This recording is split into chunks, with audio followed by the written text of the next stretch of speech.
Ah, swarma tayo. Panalo tayo, DDS, panalo. Binasura ang impeachment nyo. Meow, meow, meow, meow. Meow, meow, meow, meow, meow. Kasarap sa akong swarma celebration.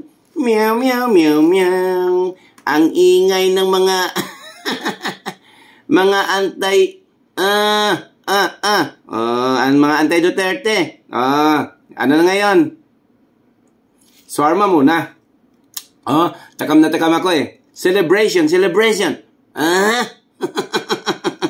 Sarap nitong swarma. Kakainin no. Tapos panalo si Sara Duterte. Sus, grabe.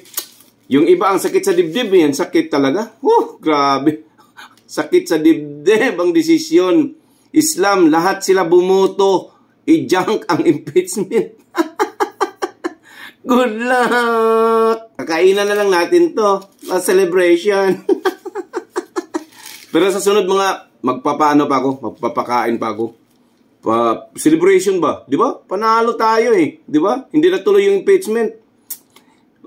Grabe. Pero mag-apply kayo ulit. February 6, pwede na.